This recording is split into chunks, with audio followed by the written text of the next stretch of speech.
Saya cerita sedikit tentang pertemuan saya dengan Bill Gates. Jadi saya mau mengingatkan bahwa saya ini dreamer, saya ini pemimpi.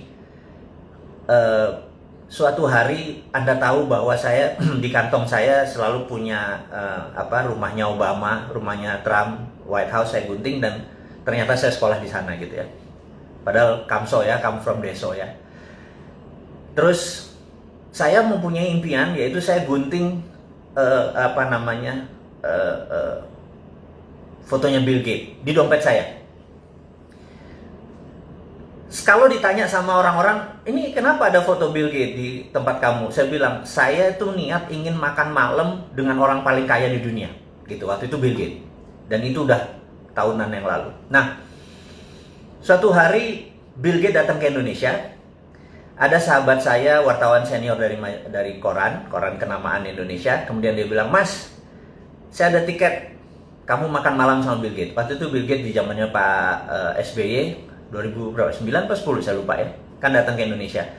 Kita makan di Mulia tapi dengan 400 orang. Saya bilang, ini dream come true. Bayangin, setelah saya nempel gambar Bill Gates di dompet saya, karena saya liatin terus, saya bilang suatu hari saya makan malam sama dia, suatu hari saya makan malam sama dia gitu. Nah, alhamdulillah benar. Apa yang saya lakukan? Saya duduk di round table di Hotel Mulia, Bill Gates duduk jauh. Saya sambil di situ ya ada orang-orang terkenal lah, ada menteri, ada pejabat-pejabat teras zaman waktu itu. Nah, lagi kita makan, dalam hati saya bilang kayaknya nggak sah sih kalau saya makan malam atau kita makan malam, tapi jaraknya jauh. Emang saya lihat dia, jadi saya cuma ngeliat dia pakai batik, saya ngeliat, oh orangnya gini, orangnya santun, tapi smart, tapi ya gitu deh. Saya cuma sambil membayangkan gitu ya. Nah, kemudian, tapi saya bilang saya nggak puas nih kalau nggak ngobrol, ini nggak sah nih gitu ya. Nah, terus di tengah-tengah acara lagi makan, ada yang nyeletuk gitu, Mr. Gates, might as well, kan kita lagi bareng-bareng di tempat makan, boleh nggak kami tanya jawab? Terus mereka nanya sama si audience, sama kita yang bertiga ratusan orang ini nanya, is there anyone yang di sini yang mau bertanya pada Mr. Gates? Apa yang terjadi? 300-300-nya angkat tangan. Saya mau gitu ya. Saya bilang, oh gila. Terus, dia bilang, temennya ngomong di sebelahnya, oke, Mr. Gates maybe only bisa answer dengan 5 pertanyaan aja, jangan banyak-banyak. So, siapa yang mau nanya, tolong nulis di kertas gitu ya. Nah, wah, semua orang naik tangannya. Dan saya bilang, oke, saya take the moment. Ini kan moment of greatness ya. Saya ambil kertasnya, saya tahu kan teman-teman tahu bahwa saya memiliki sebuah keilmuan, ya ilmu kuno sih, ilmu nggak keren-keren banget bagaimana memprogram pikiran bawah sadar seseorang. Saya bilang, dia pasti baca tulisan saya, saya tulis gitu ya. Saya lipat, saya taruh. Oke. Kemudian makan seperti biasa, kemudian Mr. Gates buka satu-satu. Terus, udah selesai makan nih, terus gimana? Ada yang mau nanya? Terus dia bilang, oke. Saya udah pilih beberapa katanya. Terus who is, dia sebut sebuah nama gitu ya. Dia bertanya apa rencana Bill Gates di Indonesia. Terus Bill Gates cerita, kami akan berencana membuat laptop komputer murah di bawah $100 supaya orang bisa ini dan terkoneksi dengan sistem dan sebagainya. Cita-cita mulia lah, CCM lah gitu ya. Kemudian pertanyaan kedua, who is, dia sebutin seorang menteri gitu ya. Kayaknya dipesen nih. Oke, menteri ini bertanya ini, seorang ibu menteri. Dia cerita. Kemudian dia break lagi. Terus lama berhenti di satu kertas, terus I don't like it. Terus dia taruh, tapi kan mic-nya masih kedengeran kan, mic-nya di sini. Terus ditaruh, dia bilang terus dia nyari question, pertanyaan yang menurut dia gimmick kayak kecil-kecil. Udah 4 pertanyaan. Dia bilang, oke, the last pertanyaan terakhir, the last question katanya gitu. Terus diangkat satu kertas. Gitu ya. Terus orang sebelahnya bilang, what is this? I don't know, I don't like the question gitu ya. Ini kata-katanya dia nih. Terus saya udah tahu nih, jangan-jangan gue bener ya itu ya. Terus apa yang terjadi? Well, I would like to know this gentleman. Terus karena dia ngomong-ngomong itu, orang-orang bilang udah, lu udah kayak gitu, lu baca aja lah itu pertanyaannya gitu ya. Jadi cair suasana. Terus dia bilang, well anyway, I don't like the question. Jadi dia ngomong sama orang sebelahnya gitu. Anyway, lu udah brought up anyway katanya. Terus apa yang dilakukan? Who is a Mardikuwiek? Wah, udah kayak orang Polandia gua. Saya berdiri. 300 orang nengok ke kita jadi kayak kecil. Saya bilang, gila, gitu ya. Terus dia bilang, dia natap saya, dia bilang, so you, kenapa lu nanya ini gitu ya? Oke. Dia ngomong, I don't think the world is ready, kata dia. Tuh orang nanya, lu ngomong apa sih? Kan mereka nggak tahu. Mereka pertanyaan adalah, what was the question? Orang ini nanya apa sih sampai lu nggak ready gitu? Tahu nggak apa yang saya tulis? Dan Mr. Gates bacakan. Dia bilang begini. This gentleman, katanya, bilang, I could never be like Andrew Carnegie. Jadi saya menulis di kertas itu, you will never be like Andrew Carnegie, gitu ya. Dia bilang, jadi dia tulis, I would never be like Andrew Carnegie, gitu ya. And this is right, katanya. Gue nggak akan pernah bisa kayak Andrew Carnegie. Itu kata Gates, gitu ya. Semua orang bingung. Ini komunikasinya apa gitu? Anda tahu apa yang dilakukan Mr. Gates? Bill Gates membuka dompetnya, kemudian dia kasih potret gambar kayak foto saya itu. Dia bilang, si fotonya Andrew Carnegie ada di dompet gue, katanya. Saya juga kaget. Dan you are right. I would never be like him. Terus, oke, saya ceritakan dulu kenapanya gitu ya. Saya mengidolakan Bill Gates mengidolakan Andrew Carnegie. Jadi saya tuh waktu itu berpikir, dalam hidup seseorang pasti punya punya drive yang membuat dia menjadi segitu powerful seperti sekarang. Dan pasti ada role model. Dan saya lihat dia, Bill and Melinda Gates ini, kalau pendapatan dia $60 billion, $20 billion ada di Bill and Melinda Gates. Jadi dia berzakat itu 30-40% gitu ya. Mungkin 30% lah atau 20% dari income-nya masuk ke Bill and Melinda Gates Foundation. Karena Bill Melinda Gates Foundation duitnya lebih dari $18 billion. Cukup powerful. Pasti dia punya sebuah role model. Dan saya tahu the biggest philanthropy in the world adalah Andrew Carnegie. Jadi Andrew Carnegie adalah, Anda boleh cek siapa Andrew Carnegie. Di seluruh dunia, Museum Andrew Carnegie itu ada, gitu ya. Anda kalau pergi ke Singapura ada, pergi ke Bulgaria ada, Anda pergi ke London Anda ketemu Museum Andrew Carnegie. Andrew Carnegie mendedicate uangnya untuk pendidikan, informasi, dan museum, koleksi-koleksi sains. Nah, Andrew Carnegie di tahun 1900 dia menjual US Steel, dia memiliki Dow Jones, dan Anda tahu Dow Jones, saya udah nggak bisa diceritain lah. Nah, ada New York Stock Exchange dan lain sebagainya. Yang jelas dia punya US Steel yang waktu dia jual angkanya $1 billion. Pada saat sekarang waktu dia menjual US Steel itu di 19 sekian itu, kekayaannya itu kira-kira 4 kali kekayaan Bill Gates saat ini. Jadi kalau Bill Gates punya berapa? Katakanlah 80 billion, dia punya 4 kalinya, 320 billion. Jadi kita tahu itu duit waktu itu. Nah, Anda boleh cek di Wikipedia. Di tahun 1898, Filipina ingin merdeka dari Spanyol. Dan Spanyol waktu itu minta uang $20 billion. Filipina nggak punya uang tebusan seperti itu memerdekakan Filipina, dan Filipina minta Amerika. Amerika nggak punya uang, Federal Reserve nggak punya uang, dan Federal Reserve meminta Andrew Carnegie menebus $20 billion untuk kemerdekaan Filipina. Sahabat, apa yang dilakukan? Andrew Carnegie membayar tunai $20 billion. Sebuah negara yang dia merdekakan tanpa sekalipun dia pernah injak tuh tanah Filipina. Jadi, ini membuktikan satu hal, bahwa swasta Amerika lebih kaya daripada negara Amerika. Dan Andrew Carnegie menjadi the biggest philanthropy yang menjadi role modelnya Bill Gates.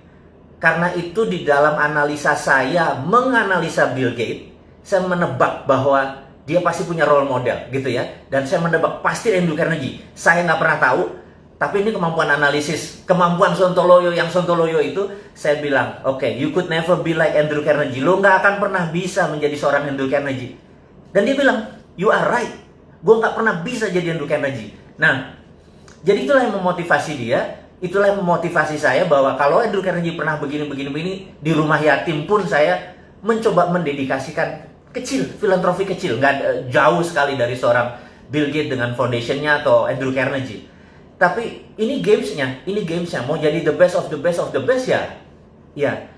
Ya kita berkompetisi dengan the best, berkompetisi dengan Andrew Carnegie gitu ya, bukan berkompetisi sama 4L gitu ya, itu bukan kompetitor kita gitu.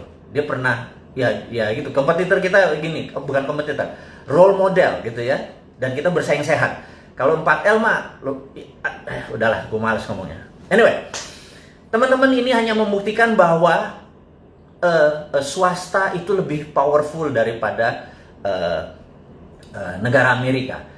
Nah, kita tahu setelah Perang Dunia Kedua, Amerika baru menggunakan printing money dengan New Deal-nya, akhirnya negara Amerika lebih kaya dari swastanya. Jadi, sahabat semua, saya cuma mengingatkan bahwa swasta Amerika tuh berkompetisinya sama negara Amerika, gitu ya.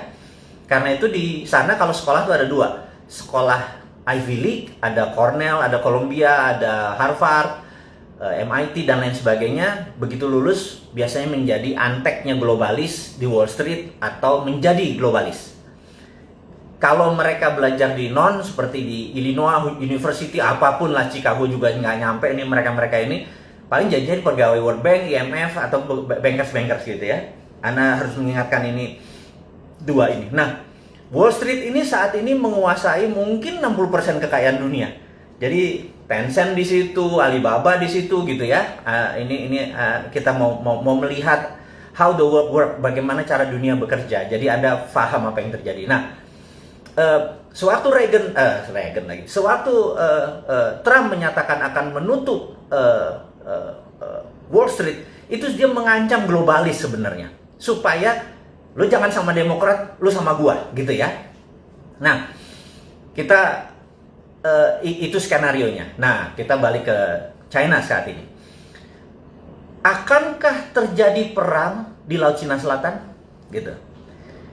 Resikonya adalah pantai timurnya Cina rata, tentara Amerika habis, gitu ya. Menurut saya, Xi Jinping adalah pedagang, Trump adalah pedagang. Menurut saya tidak perang. Ingat, walaupun tidak perang, Indonesia harus ambil posisi. Saya tadi pernah, kemarin saya pernah bilang, ada tanya 4L apa gitu ya. Ya habis pundak, lutut, apa 4L-nya? Ya lanjutin gitu ya. Oke. Jadi saya menyatakan bahwa Indonesia saat ini tidak ngambil posisi, dan itu salah. Harusnya Indonesia ngambil posisi bela Cina, bela Amerika. Itu bedanya. Jadi jangan stand alone gitu ya. Kita harus ngambil dua-duanya. Jadi ngambil Amerika, ngambil Cina dengan choking point. Saya ulangi lagi, choking point adalah Selat Malaka yang paling sempit, di mana waktu dulu Sriwijaya, Hang Tuah, Hang Nadim segala macam menguasai selat ini, Indonesia berjaya secara maritim. Hampir 600 tahun kita berjaya secara maritim. Dan choking point saat ini lost control. Kata kita tidak mengontrol choking point. Kalau saya jadi pemerintah Indonesia saat ini, choking point-nya diminta Cina sama diminta Amerika, jawabannya adalah yes. Saya kasih ke Amerika, kalau Amerika memberikan saya 5 tahun pinjaman IMF tanpa bunga, saya minta list yang nggak mungkin Amerika tentuin. Sama Cina juga sama. Yes, saya akan kasih Cina, tapi Cina harus utang di Indonesia dan kewajiban di Indonesia semuanya dinolin lagi dan lain sebagainya. Kasih semua sebuah penawaran yang mereka nggak mungkin bisa penuhi, tetapi di situ terlihat bahwa kita punya standpoint. Jadi Amerika dan Cina lihat kita punya standpoint. Gue di belakang lo kalau, gue di belakang lo kalau gitu ya. Tapi kalau sekarang kita menarik diri, begitu Amerika sama Cina terjadi consolidate, berdamai, apa yang terjadi? Partai Demokrat bingung, dan globalis nempel ke Trump. Sekali lagi, ini dunia selalu kayak gitu, globalis nempel ke Trump. Begitu globalis nempel ke Trump, Cina bermain dengan Cina, mereka nengok ke Indonesia. Lo goceng, lo nggak fair. Lo sekarang mau ambil untungnya doang. Jadi waktu Amerika menjanjikan mau buat pabrik di Indonesia cuma 34, itu dia tidak dari pemerintah Amerika, itu dari globalisnya. Sabar, kita harus paham sekali ya. Anda harus tahu kapan Trump ngomong. Jadi Anda harus tahu, negara Amerika itu tidak pernah berubah misi dan visinya. Ingin menjadi polisi dunia dan mengontrol 60% kekayaan dunia. Itu nggak pernah berubah.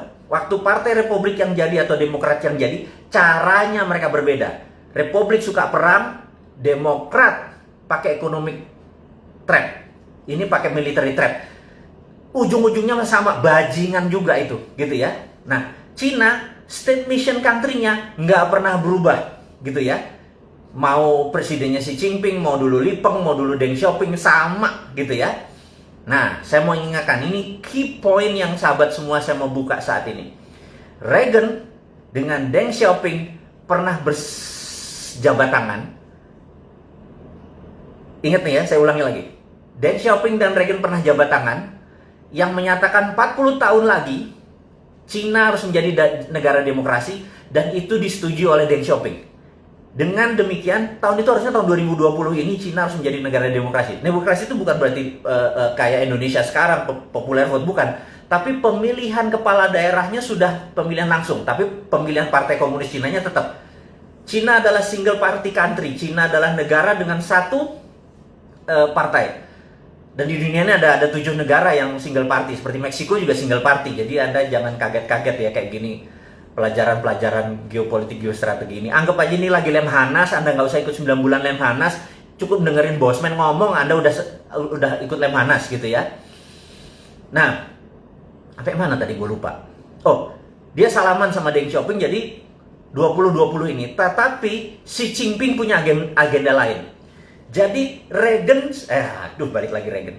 Trump saat ini ingin menghukum Xi Jinping untuk mengingatkan, dulu bapak negara lo yang namanya Deng Xiaoping itu sepakat sama Reagan untuk menjadi democratic country. Lo inget ya? Nah, lo membangkang nih ya gitu. Jadi ini ada sejarahnya, bukan sekedar trade war. Jadi kalau yang naif tuh bilang, oh ini perang dagang, nggak apa-apa kok, nggak ganggu kita gitu ya. Kebanyakan baca Shinchan sih, jadi gerah gua kadang-kadang gitu. Nah, kita harus tahu bahwa ini ada sejarah. Nah, jadi si Trump ini punya postur adalah, lo mau jadi democratic country lagi nggak? Kalau nggak, Hongkong gue gerakin nih, gitu ya. Dia punya tombol-tombolnya. Jadi mereka ini 2 perang. Sekali lagi, 2 perang. Kalau kita nggak ngerti, toto kita terpecah 3 aja kayak Ghost Fleet. Anda tahu bukunya Ghost Fleet yang dibaca oleh Prabowo, yang tulisannya Peter Senge, seorang analisnya CIA. Kalau protokolnya Ghost Fleet dibaca kayak Balkan, Indonesia pecah 3 beneran nanti, gitu ya. Nanti kita bahas di minggu depan tentang Ghost Fleet. Sekarang jam piro iki? Oh, udah 40 menit loh. Gak bayar dulur-dulur ini. Kasih 40 menit ilmu, minta nambah lagi ya gitu ya. Oke teman-teman. Jadi dengan adanya perang tadi sebenarnya ada sejarahnya. Karena itu Reagan memanggil 8 orang yang masih hidup dari 13 warrior ini untuk pengen tahu dulu tuh rencana lo apa sih dengan China, karena dengan Soviet kan sudah jelas, dengan China dia kasih ingat bahwa Deng Xiaoping dulu pernah shake hand. Nah, karena itu saya dalam tulisan saya di video 2030, tahun 2030 China adalah the biggest democratic country in the world. Bayangin, dengan 1,7 billion atau 1,7 miliar manusianya dia menjadi demokratik. Pemilihan daerahnya nanti akan, jadi sekali lagi saya mau ingatkan, China akan menjadi loose. Dengan bargain tersebut currency dia menjadi lebih leluasa. Tapi Trump akan memenangkan lagi. Ingat ya, ini sekali lagi, Trump bisa menang nih. Jadi Trump pulang kampung nanti menyatakan dia menang terhadap China. China bilang kita juga nggak kalah. Jadi dia bukan bilang menang ya, China nggak kalah, nggak kehilangan muka di negaranya. Nah, Trump selesai masalahnya. COVID sekali lagi nggak terlalu penting karena kita live with COVID forever. Oke, sahabat semua. Ada terakhir mungkin saya sekedar mengingatkan bahwa beberapa kita mendapatkan berita bahwa China punya renminbi, punya digital currency, punya dan anti dolar. Tar dulu. Itu misleading kalau anti dolar. Dia memainkannya di dalam negeri. Sekali lagi, dia memainkannya di dalam negeri. Dan kita juga nggak mau kalah dong. Kita kan dari dulu juga sudah bilang bahwa kalau kita ini kan Sontoloyo War nih, kita ini kan bukan heavy on government, kita kan heavy on private, bener ya? Kalau saya nih dapat mandat, tapi tenang, saya tidak akan masuk ke politik, saya janji, karena passion saya nggak di situ. Tapi kalau kita dapat mandat atau misi ini ada yang nerima, kita kasih juga. Kita adalah heavy on private, jadi swastanya tapi bukan kapitalis, bukan 9 naga yang jadi kaya, UKM yang jadi kaya. Jadi kita ini juga pro on private, tetapi UKM, karena itu kita bangun Santara, kita bangun Rifit, kita bangun organisasi untuk mengangkat UKM. Jadi kita tahu 2030 85% ekonomi dikuasai oleh UKM yang going global. Ini mark my word ya. Anda boleh catat kata-kata saya kalau 2030 tidak terjadi 85% ekonomi dunia, saya kasih Anda $1 juta. Anda ingetin, Bosman, $1 juta lo janjiin kalau tahun 2030, 85% dunia ini yang menguasai adalah UKM yang going global. Jadi nanti, buktinya apa? Sekarang ini, perusahaan besar pivotnya susah. Jadi kayak Unilever, Ultra, itu pivot. Begitu ada perubahan terhadap COVID, terhadap distancing dan lain sebagainya, merubah badannya yang besar itu nggak mudah. Tapi UKM 2 bulan kolaps, ada yang tinggal 10%, ada yang bangkrut dan lain sebagainya. Tapi besok dia udah hidup lagi karena UKM itu pivotnya gampang, mindahinnya gampang. Nah, sahabat semua, jadi tahu karena demikian kita filosofinya adalah menolong mengangkat UKM. Jadi misi kita jelas, mengangkat UKM. Gimana UKM menjadi berdiri, dan kita nggak peduli sama perintah. Pokoknya jangan diganggu aja kita, biar urun dana ini berlangsung dengan baik. Itu satu. Yang kedua yang saya mau ngomongin, tapi ini too early. Saya minta too early karena ini masih beta. Beta adalah, teman-teman, beta ya, sabar. Saya mau memberikan sesuatu yang teman-teman harus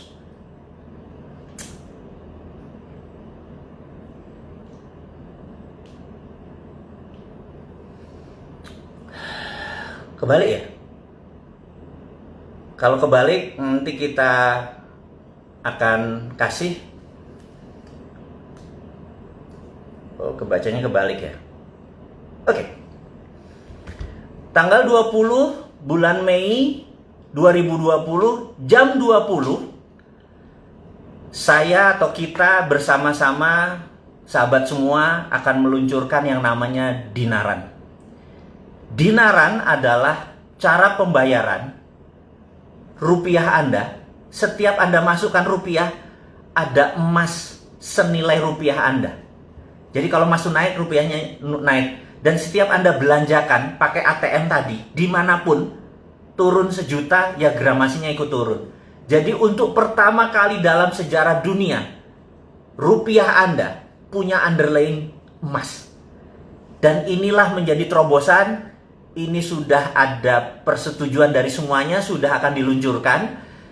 Anda jangan bangga dengan renminbi, Anda jangan bangga dengan apapun, karena ini produk tanah air. Ini membuat emas Anda nggak ada rupiah Anda tidak ada inflasinya, gitu ya.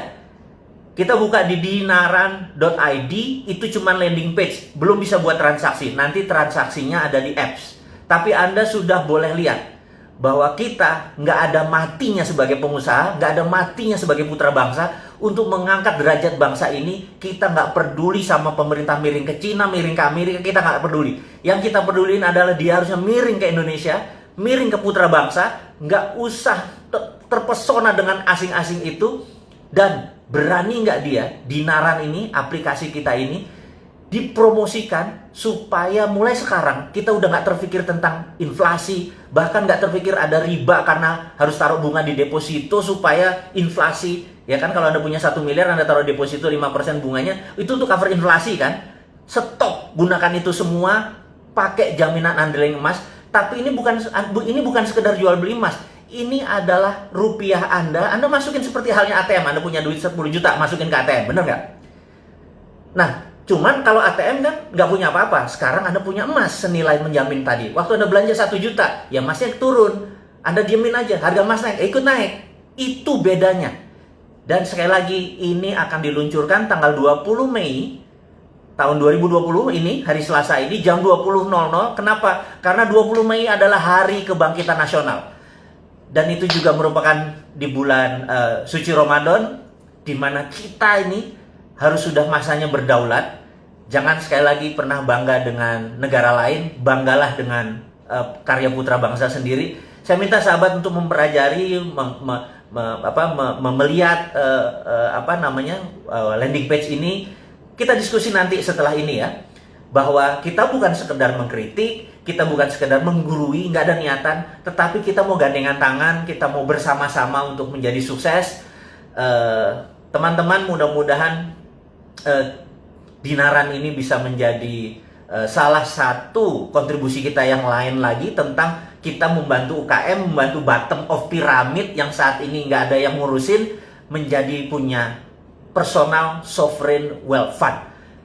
Negara punya sovereign wealth fund, yaitu aset-aset kita yang namanya nikel, yang saat ini sama RUU Undang-Undang mineral akhirnya diangkut dengan rare earth-nya sekalian, dengan uraniumnya, dengan kobalnya segala macam itu diangkut. Sementara harusnya itu kalau kita nih jadi terima mandat, stop semua pertambangan, dari penambangan itu jadiin SWF, sovereign wealth fund. Sama seperti yang rupiah tadi. Ya udahlah, daripada negara masih terlalu sibuk, yang pejabatnya masih memikirkan kantongnya dia, mungkin 7 turunan dia masih kurang cukup uangnya. Apa yang kita lakukan? Kita punya sendiri yang namanya sovereign wealth fund. Anda punya 2 juta taruh, Anda punya 1 juta taruh. Yang penting Anda sekarang tidak bergantung lagi pada bunga bank, tidak bergantung lagi pada sistem perbankan. Ini adalah banking from non-bank. Jadi ini adalah banking, tapi dari non-banking. Jadi banking tapi bukan dari bank, gitu ya, dari dinaran. Ini breakthrough, ini mengagetkan banyak teman-teman di dunia OJK dan BI. Tapi ini adalah untuk kita semua, gitu. Ini adalah karya anak bangsa.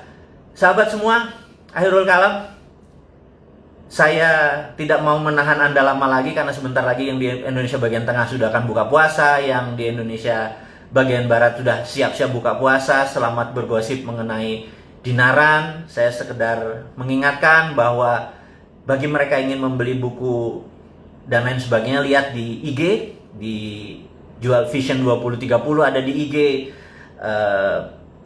Road to Billionaire ada di IG, dan dinaran.id Anda pelajari landing page-nya, bukan untuk transaksi, tapi tanggal 20 bulan Mei 2020 jam 8 malam setelah habis taraweh, kalau bisa Anda lihat apa yang akan kami luncurkan, akan kita luncurkan. Ini milik kita bersama, bukan milik saya, ini milik Anda semua, toh harta-harta Anda, emas-emas Anda juga. Saya cuma membuat sistem yang membuat kita ke depan menjadi berdaulat. Sahabat semua, terima kasih atas perjumpaan hari ini. Sukses buat Anda semua, semangat buat Anda semua. Wassalamualaikum warahmatullahi wabarakatuh.